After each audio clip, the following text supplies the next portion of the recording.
Hello everyone.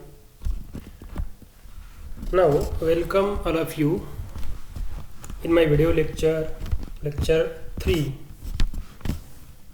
on chemical energetics. Student friends, previous two lectures we have studied the some basic part of thermodynamics, that is fundamentals of thermodynamics, laws of thermodynamics, and some basic definitions, basic terms of thermodynamics. Systems surrounding homogeneous system, heterogeneous systems. So this part we have studied in last lecture. In this lecture we are going to see some more terms regarding the thermodynamics. So see here objectives. Through this lecture you will able to understand following things: state of system and state of variable, thermodynamic equilibrium, extensive and intensive properties, thermodynamic processes, and entropy. So these points I have decided to cover under this lecture. State of the system. First of all, we have to see state of the system. In last lecture we have studied what do you mean by system. System is the part of the universe under thermodynamic study is called as a system. Now, condition when properties state of the system defined as condition when properties pressure, volume, temperature have been assigned a definite value, then this is called as state of the system. For example, initial and final state of the system. At initial state, pressure will be the P1, volume will be the V1, temperature will be the T1. At final stage it will be they will be the P2, V2 and T2. That means the value P1 and P2 are assigned at initial state and the final state of the system, and therefore these are the state of the system. First state is the initial and second state is a final state of the system. So state of the system is a condition when properties PVT, that is pressure, volume and temperature, assign a definite value like a P1, T1, P1, P2, P3, like that. Now state variables. What do you mean by state variables? Variables means the properties which are changeable or that change. Macroscopic properties like pressure, volume, temperature are called as state variables because their value can be changed. Now we have to go towards the next point, thermodynamic equilibrium. What do you mean by thermodynamic equilibrium? First of all, see here there are three types of equilibriums we have to study.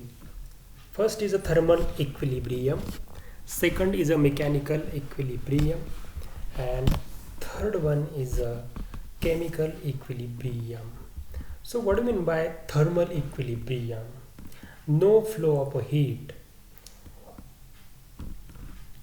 If heat cannot be flow from lower temperature to higher temperature or between the two objects, then this is called as thermal equilibrium. For example, see in this figure, here a hot body is there and here cold body is there, therefore heat can be flow from hot body to cold body. But if you see this second figure, 50 degrees Celsius first body temperature, 50 degrees Celsius second body temperature, both the temperatures are equal and therefore heat cannot flow from either side. Therefore we can say that these two bodies first and second are thermal equilibrium with each other, because no flow of heat can be takes place between the bodies. Second is a mechanical equilibrium. Mechanical work is related to the movement, that is the displacement. No work done. Why? Because mass is identical, distance from the center of gravity is identical, and that's why there is a no movement of the seesaw. Therefore you can say that there is a no up and down movements. Therefore the no work done. Here in this figure you can see these two childs are playing this seesaw, but the seesaw remains on the at its initial state. These are not up and down movement, because of the seesaw is a mechanical equilibrium with each other due to the same distance from the center of gravity, and the mass of the both childs is identical.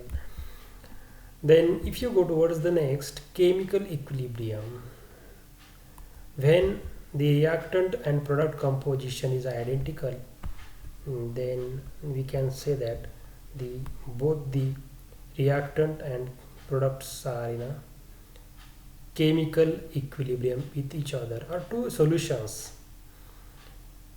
If the two solutions, their chemical composition is identical, then we can say that they are in a chemical equilibrium with each other.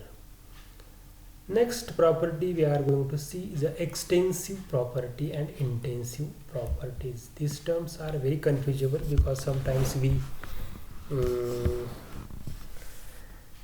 confuse regarding these terms, and we can't remember.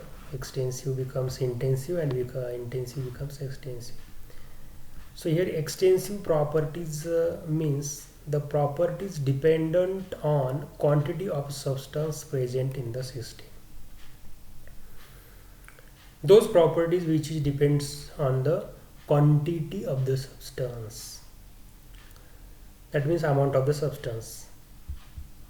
For example, mass, volume, energy, heat capacity, all these terms are extensive properties. Let us see one example, mass. Why mass is an extensive property? Because its value is dependent on quantity of a substance.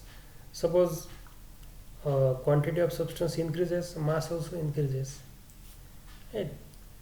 And 1 kilogram quantity and 2 kilogram, 5 kilogram quantity, if you compare, the 5 kilogram is more quantity as compared to 1 kilogram, and that's why mass also changes as quantity changes. Volume, 1 liter, 2 liter, 3 liter, as a volume, as a quantity of the liquid increases, volume also increases. That means it is an extensive property. That means its value depends on the quantity of the substance present in the system. Second is an intensive property. Exactly opposite term. Intensive property means its value independent on the quantity of substance present in the system. For example, temperature. Suppose if you taken the temperature of 1 ml of water and 1 liter of water, the temperature of water is identical. Or if you boil the 1 liter of 1 ml of water, its boiling point will be the 100 degrees Celsius, and if you boil 1 liter of water, it's also its boiling point will be the 100 degrees Celsius. That means quantity doesn't matter. Quantity, if you increase, the property remains unchanged. This is called as intensive property. Pressure, refractive index, viscosity, density, surface tension, etc. So suppose see viscosity example. Honey is viscous in nature. If you see 1 kilogram of honey or 5 kilogram, 10 kilogram honey, the viscosity is same, identical.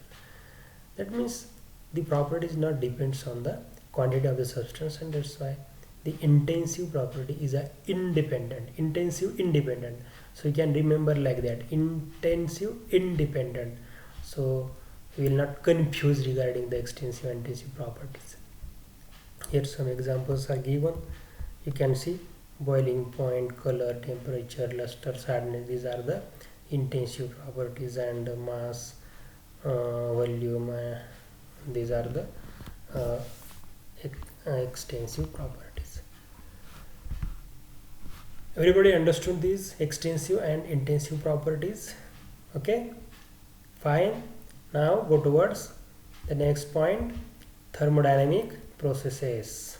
Thermodynamic processes. You might have seen that different thermodynamic processes like isothermal process. See, first isothermal process. See, listen carefully. Listen carefully. Isothermal process. Isothermal process. Here, isothermal means the meaning is in the name. Temperature is a constant. The process in which temperature remains constant is called as isothermal process. You can see this diagram, this graffiti I have inserted here. If you see this diagram, you can check here, the temperature is a constant, but pressure changes, volume of piston also, volume of a cylinder also changes, volume of a gas. So this is a cylinder filled with a gas, fitted with a weightless frictionless piston, and piston is moving downward and upward. So as piston is moving upward, expansion takes place. As a piston is moving downward, compression takes place. As a external pressure increases, the compression of a gas, external pressure decreases, the expansion of a gas. That means pressure changes, volume of a cylinder, volume of a gas also changes, and that's why here in this graph, pressure increases, volume decreases. This line shows that pressure and volume are inversely proportional to each other, and therefore isothermal process temperature remains constant, pressure volume changes. Isochoric process, here volume constant and the remaining rest of the quantities are changes. So here isochoric process here, this process is totally isolated from the surrounding, that's why volume remains constant. And if you increase the temperature, the volume is not changes, pressure inside the vessel increases due to increase in temperature, but the volume remains constant. You can take the very good example of isochoric process, pressure cooker. If you increase the temperature of a cooker, temperature increases, the pressure inside also increases, but volume inside the pressure cooker, volume of a liquid inside the pressure cooker remains constant, remains unchanged.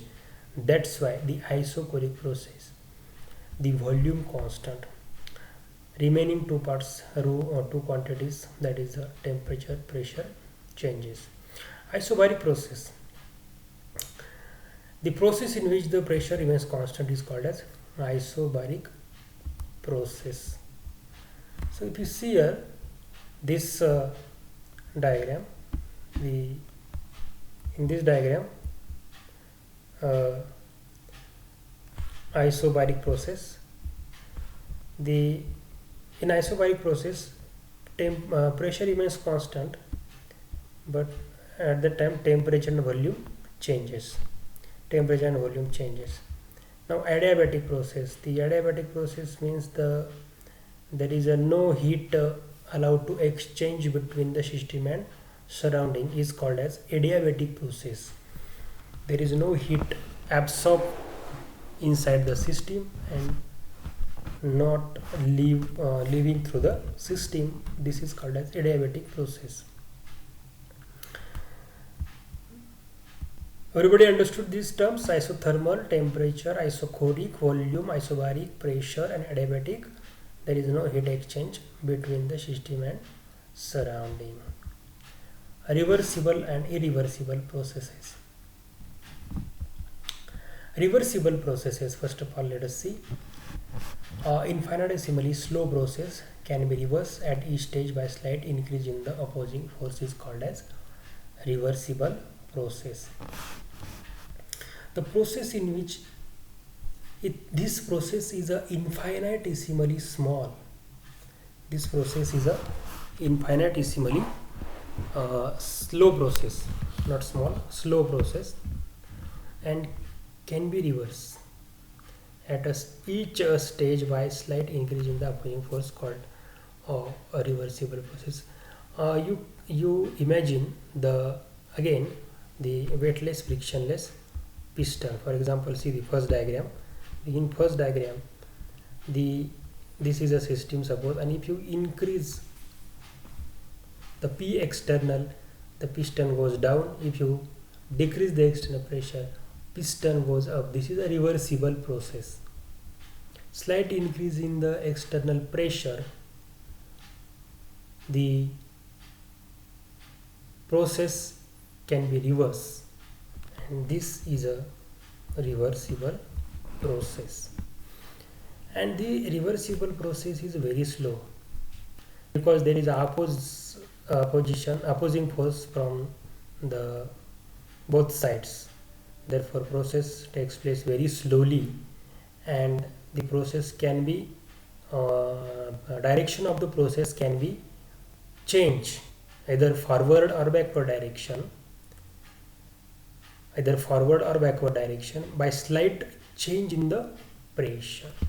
एखादी reversible process जर असेल तर आपण त्याचा pressure एका साईडनं किंवा force एका साईडनं जर बदललं तर ती प्रोसेस रिव्हर्स होऊ शकते. त्याला आपण म्हणतो रिव्हर्सिबल प्रोसेस. त्याच्या एक्झॅक्टली अपोजिट जी प्रोसेस आहे त्या irreversible process. In irreversible process, it is not carried out infinitesimally slowly. That means it is fast process. What is the difference between the reversible and irreversible? It is a fast process and cannot be reversed at any stage by change in the system, and cannot be reversed by slight increasing the external pressure or by slight increase in the force. The irreversible process are unidirectional. These processes cannot be reversed by change in the system. Change in the system म्हणजे काय, external pressure वाढवला किंवा opposing force जरी वाढवला तरी irreversible process या unidirectional असल्यामुळे त्या reverse होत नाहीत आणि त्या फास्ट असतात. त्याला इरिव्हर्सिबल प्रोसेस आपण असं म्हणतो. उदाहरणार्थ एक्सपान्शन ऑफ अ गॅस असेल, ठीक आहे नाही, एक्सपान्शन ऑफ अ गॅस जो आहे त्याला आपण म्हणतो irreversible. Then spontaneous and non-spontaneous processes. Next term we have to study is a spontaneous process. Spontaneous process means process proceeds by itself without help of external agency is called as spontaneous process. स्वतःहून घडणाऱ्या गोष्टी, स्वतःहून घडणाऱ्या ज्या processes आहेत त्याला आपण spontaneous processes म्हणतो. जसं की इथे डायग्राम दिलेली आहे बघा की the flow of water from higher level to lower level is a spontaneous process. Non-spontaneous process, the exactly opposite term with respect to the spontaneous process is called as non-spontaneous process. We cannot uplift this water from lower level to upper level. If you want to uplift this water, you must use a external agency, a help of external agency, that is the motor. If you use motor can uplift this water into this beaker, but automatically the water from lower level to higher level upliftment is not possible. That's why the flow of water from higher level to lower level is a spontaneous process, and flow of water from lower level to higher level is a non-spontaneous process. Next term is a entropy. It's a very important term. Actually this term is a very important and interesting. Entropy, what do you mean by entropy? It is very simple definition of entropy. Entropy is a randomness of the system, it is a disorderness of the system, or you can make other kind of a definition also. Energy unavailable to do work is also called as entropy. That means entropy is a energy, but which energy? Those energy is not available to do work is a in entropy. Remember this definition. Sometimes ask in examination, what do you mean by entropy? So at that time students are not able to give the answer of this question. Answer is very simple. Randomness of the system, disorderness of the system is a one, or entropy is a energy which is unavailable to do work in the system is called as the entropy, and which is denoted by letter capital S. You can see this diagram. What do you mean by entropy? This diagram clearly tells us that what do you mean by low entropy and high entropy. All these balls are packed in a very orderly manner. अतिशय रांगेमध्ये ठेवलेले आहेत, orderly manner. Therefore here low entropy.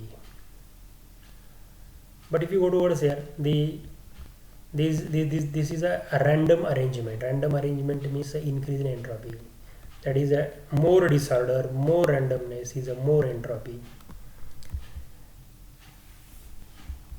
See, very simple example. Entropy increases means what? Suppose the solid is converted into the liquid. Solid is converted into the liquid, and liquid is converted into the gas. If you heat solid, solid is converted into the liquid. If you heat liquid, liquid is converted into the gas.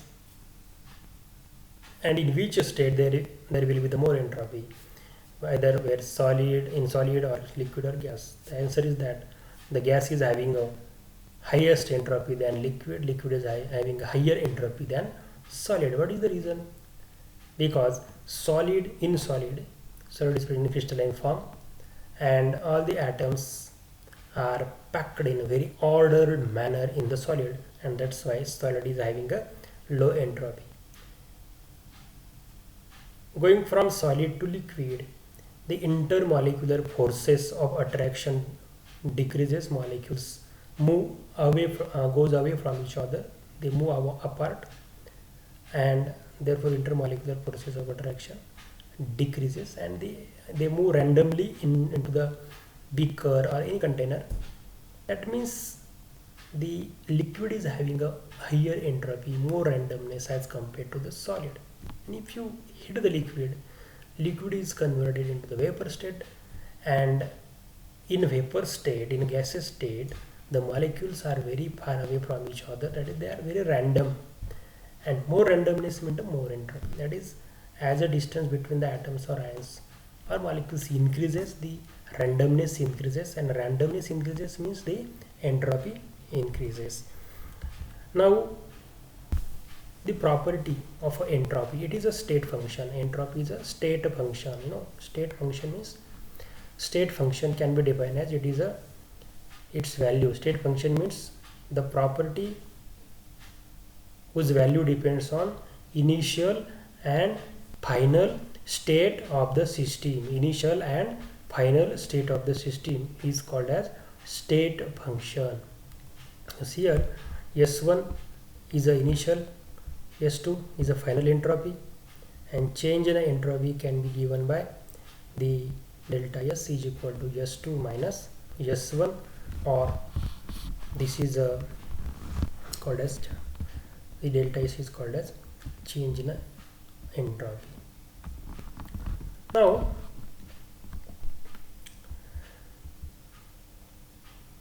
the mathematically how define the entropy. Now suppose, see again the example of the piston. आपण मगाशी piston बघितलं होतं. पिस्टनचं example घ्या. एक cylinder आहे, त्याच्यामध्ये gas आहे, आणि पिस्टन मूव्ह होतोय अपवर्ड आणि downward direction. Suppose cylinder is a system. Cylinder ही जर आपण सिस्टीम कन्सिडर केली, सिलेंडरमध्ये गॅस फिल केलेला आहे, तर सिलेंडर काय करेल, Q reversible amount of heat absorb करेल with respect to the temperature. आता हे ds आणि dq रिव्हर्सिबल हे काय आहे? ds म्हणजे infinitesimally small amount of a change in a entropy. म्हणजे खूप कमी प्रमाणामध्ये. इनफायनायटेसिमल म्हणजे निग्लिजिबल क्वांटिटीमध्ये एंट्रॉपी चेंज होते. कधी? जेव्हा infinitesimally small amount of heat is absorb by the system म्हणजे गॅस हा सिस्टीमचा भाग आहे. गॅसनं जर समजा खूप कमी अमाऊंट ऑफ हीट ॲब्सॉर्ब केली तर एंट्रॉपी चेंजसुद्धा काय असणार आहे? खूप कमी असणार आहे. असं इक्वेशन सांग. फॉर फायनाईट चेंज म्हणजे जर समजा चेंज हा जर म्हणजे एंट्रॉपीमध्ये चेंज जर जास्त जर असेल तर आपल्याला हे इंटिग्रेशन याला द्यावं लागेल. इंटिग्रेट जर केलं आपण नंबर 1चं equation, if you integrate equation number 1 you will get this equation. Initial state दिली आपण त्याला, इनिशियल एंट्रॉपी, फायनल एंट्रॉपी म्हणजे मेजरेबल आहे. मेजरेबल चेंज जर आपण दिला म्हणजे इंटिग्रेट केला आणि त्याला मेजरेबल चेंज दिला S1 आणि S2, S1 एंट्रॉपी आणि S2 entropy, initial and final with at temperature T1 आणि T2. हे मेजरेबल आहे. इथं मेजरेबल नाही पण इथे मेजरेबल आहे. At that time if you integrate this equation you will get the finite change TS. जर पुढे मी काही स्किप केल्या स्टेप घेतल्या, the delta S is equal to q reversible upon T. इथं डी क्यू नाही म्हणजे इथं finite amount of heat can be absorbed by the system at given a temperature. So here change in entropy can be defined as the Q reversible or quantity of heat absorbed reversibly. Change in entropy can be defined as quantity of heat absorbed reversibly at given temperature T is called as change in entropy.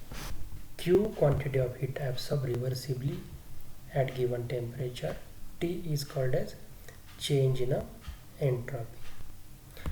Now entropy when Q reversible is positive, that means heat is absorbed inside the system. If Q reversible is positive, then total ratio will be positive, that is delta S will be positive and heat is absorbed. If Q reversible is a negative, means heat is given out from the system. If Q reversible is negative, the total ratio will be negative and the change in entropy will be negative. So change in entropy positive means increase in entropy, and change in entropy is negative means a decrease in entropy. Positive delta S increase in entropy, negative delta S decrease in entropy. And lastly we have to see the units of entropy. Very important part. There are two systems, SI system and CGS system. First of all, SI, unit of entropy. We know the equation delta S is equal to Q reversible upon T. Just we have seen in previous slide. Delta S is equal to Q reversible upon T. So here unit of heat is a joules, unit of temperature is a Kelvin, and therefore the unit of entropy is a joules per Kelvin. Now in CGS system, we know the equation delta S is equal to Q reversible upon T. In CGS system, heat, unit of heat is a calorie, unit of temperature is a degree, and therefore CGS unit of entropy is a calorie per degree per mole, because the degree will go toward the numerator, that's why calorie per degree per mole. Or the CGS unit of entropy is a entropy unit, can be expressed as a EU, that is the entropy unit. Sometimes instead of calorie per degree per mole in the problem EU is written, and EU is means it is a calorie per degree per mole. Now so this is the These are the units of entropy. So in this way, in this lecture we have seen the different terms regarding the chemical energetics, and thermodynamics, uh, like the state and the state of the systems. Then we have studied, yes, 1 minute, yes, we have studied the state of a system and state variables, thermodynamic equilibrium, extensive and intensive properties, thermodynamic processes, and entropy. So student friends, uh, I hope you will understood all these terms, and if not, then you can ask me when we will be in the lecture, or you can reply me on the WhatsApp or any other electronic media, or you can message me if any terms you have not understood among all these things. Thank you very much.